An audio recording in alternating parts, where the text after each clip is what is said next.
that are friends of Israel. If you are a friend of Israel, you should make sure that they listen, comply to international law, and be part of the international legitimacy, not outside it, because this doesn't serve peace or for anyone, not for the Israelis, not for the Palestinians, and definitely not for the entire region or the world.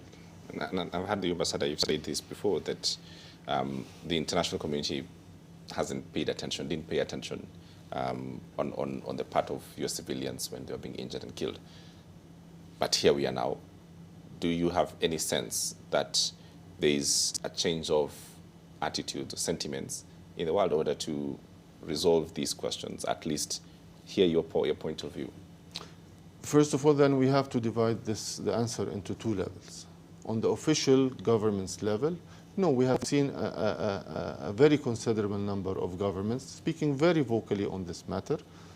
Okay, we have heard China, Russia, Colombia, Venezuela, Turkey, let alone the Arab countries, all of them as a group and individually, Islamic countries, some African countries were very vocal on this.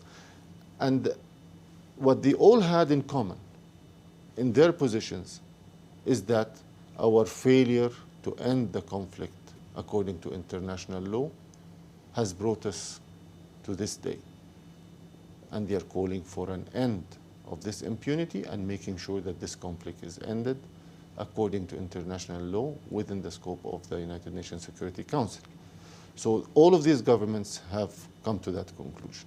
A number of governments have decided to continue with the same policy of giving Israel free hand impunity and acting as if Israel is a nation above the law. This is their decision. Hopefully, they will come to realize that this is not the most fruitful way forward, and this is only recycling the conflict to continue to exist for many decades to come.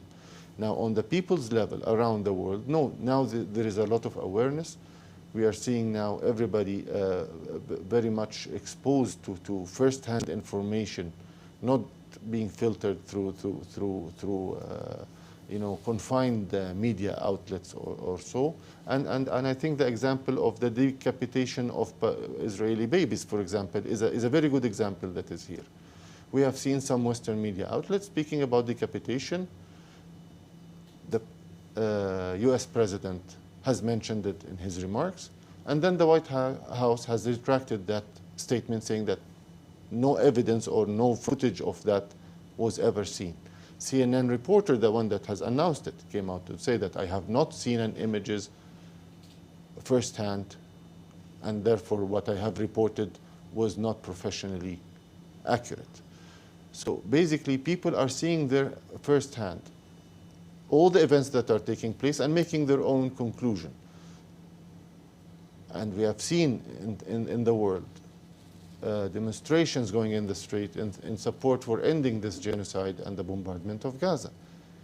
These people that went on the street did not, demonstrate against targeting of civilians, but these people are very much aware of the background of the conflict, and they're seeing the amount of devastation and the excessive use of force that Israel is trying to practice in this round of conflict. Ambassador, there is always this question, and you've made mention to it, but for viewers and for the international community that is getting involved in this for the very first time and have to deal with these intricate and very complicated questions, is the two-state solution something that could work? Is it still on the table from the Palestinian point of view? From the Palestinian, definitely. It has been our call ever since, and we have made all the necessary compromises to make sure that this is the end result that we have reached. We have worked in good faith, not only with the Israelis, but also with the international community, with the United States, with our international European partners, with all partners around the world, Japan, China, Russia, Latin America. Everybody was on board in this effort. And we have been working day and night to make that a reality. We have entered a peace process that was designed for 5 years. It should have ended in 1999. Remember 1999? This should have been the end of the conflict, and we signed the final agreement. We have been dragged into a tail-chasing exercise since then.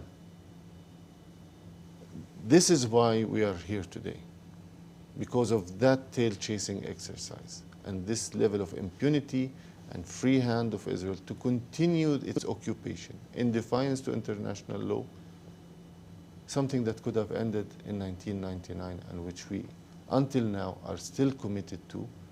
We recognize Israel within the pre-1967 borders, a state that can live in peace and security and good neighborly relations.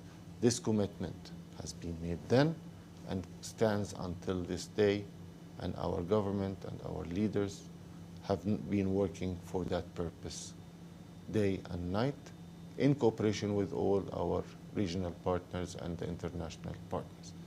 We have not stopped working for that goal. But in the meantime, when we are trying to do that, we have daily atrocities, daily aggression that is taking place. That's not on my conscience. I am not the one who's encouraging this. It's Israel's insistence to continue with its occupation.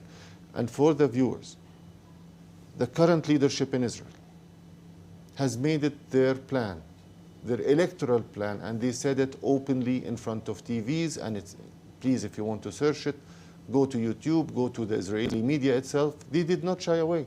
They said, we will make sure that we end this peace process and there is no prospect for a Palestinian state. They were vowing on TV in front of the international community that they will not allow Palestine to exist. They will end the prospects of peace, that this peace agreement has to end and disappear, and there is nothing called a Palestinian state. On TV, live, over the past 2 years. I'm sorry, yani, for everybody, it's not news what the Israelis were planning in this regard. What we are disappointed about is why didn't the international community and the key players intervene in time and make sure that Israel respects its commitments and its legal commitments that was made under this process and under the international law. Why do you think there is lack of appetite in the international community to have this resolved? It's politics. Every country has their different reasons, and it's us who have to suffer and endure this injustice and the continuation of this injustice. Because I'm sorry, if the Security Council resolution says that Israel does not have the right to exist beyond its internationally recognized borders of the pre-1967 borders, and it still does, and expands, and further dominates the lives of the Palestinians, causing death, demolitions, annexation, suppression, and apartheid on top of all of that. So, what exactly is the problem here? It's either we put the international law aside and say it's not applicable to Israel and say it out loud, or we implement it and make sure that everybody, regardless of race, religion, ethnicity, live on this planet with the same rights. Otherwise, you will be basically saying that Palestinian people are humans of a different caliber, and they do not deserve the same rights that the Kenyan people deserve, or the British people deserve, or the Japanese people deserve. I'm sorry, nobody's going to accept that, and definitely not us.